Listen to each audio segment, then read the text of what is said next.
That was it. That's a picture of the motel where I grew up. It was 23 rooms, and it looked much better back when I was living there. It was my brother and I and my mom and dad, and we had a heck of a time living there. It was an amazing way to grow up. Constantly people around, well, 24 hours a day. People were coming and going. My dad would stay up till 3 a.m. and sell motel rooms because we owned the place. We also built a gas station and a diner on the property because it was in the middle of a highway, so we could feed the people and also give them gas. Matter of fact, we had a sign that my father came up with. Our sign said, "Eat here, get gas, sleep it off."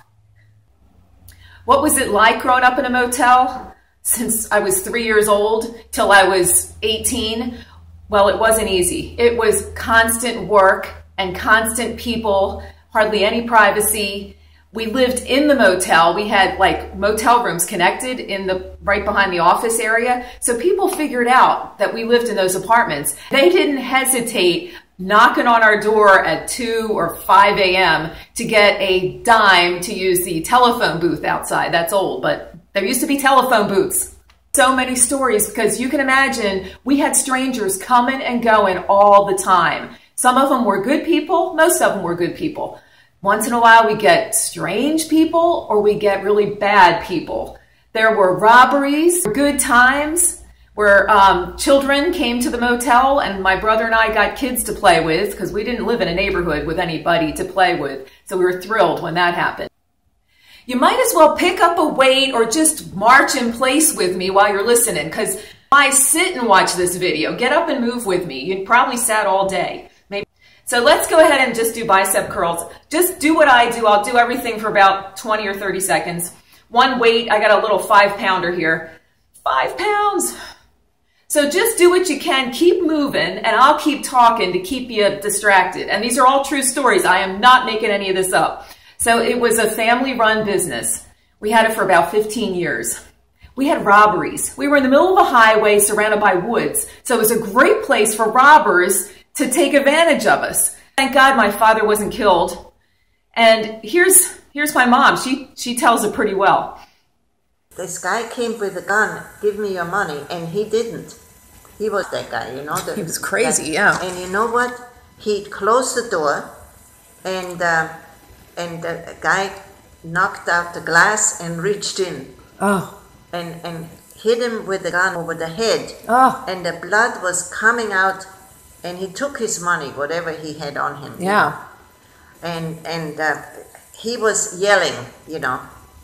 He didn't get a penny. He didn't get a penny because we heard him talking, you know, give me the gun and give me the money. And he closed the door and then he hit him over the head and John would run over. The guy took off. So Dad ran over because he heard the robbery the robber took going off. on. He took off across the street. Wow. Because John came over, you know, with the bike. Dad jumped on his usual bike and rode over. Running, and the guy, when he heard somebody was coming, he took off in the woods. And I remember one time I was home alone, and because my mom and dad, everybody went out to dinner. We go out to dinner like 3 times a week because it was our vacation. We didn't get a vacation. You can't close down a motel for a week and go away. So we went out to dinner a lot. That particular night, I decided to stay home by myself. So I'm in my room. It was at the end of the building. We had 3 motel rooms connected. My room was on the end there. Thank God I had a telephone. We didn't have cell phones back then. And I hear knocking and ringing. And we had a sign in the front saying, go ahead and take a room, key, check yourself in, and we'll collect the money later. So guests could come and, you know, self-service basically. And I was not to open the door. I was 16 years old. My parents peeked out the window and I saw 2 guys peeking around. They were crouching down, looking in all the windows. I knew something was up. So I got on the phone and I dialed. Back then we didn't have 911 even. I'm not that old, but I had to dial 0, the operator. So while I'm on the phone with the operator explaining that somebody's about to break in, I hear the door go crashing down. I knew they were in the house. So I brought the phone with me. I opened up my bedroom door and I peeked out. There were two guys standing there like this, crouched, looking in. They didn't expect to see anybody because they thought it was empty. And there I was. They looked right at me. One guy had a huge knife in his hand. The other one had like something over his head. I couldn't tell you what. They looked at me. I looked at them. I slammed my door. I was terrified. I was physically shaking. I'm shaking just thinking about it. I got to put the weight down.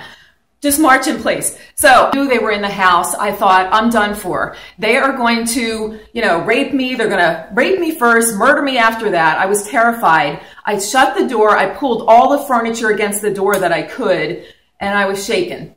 Go ahead and do arm circles. Good. Hopefully you're moving while you're listening to this. Don't just sit there. So the cops come, and I'm terrified. I hear the knock on my bedroom door. I don't know who it is. All I hear is, "This is Officer so-and-so, you can open the door."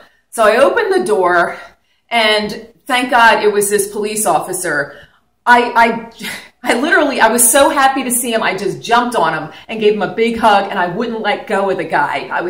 He said, it's okay, your parents, we're gonna call them and they'll be back, and nothing is wrong, there was damage to the door, but that's it, you're gonna be okay. So it was one of the scariest moments of my life.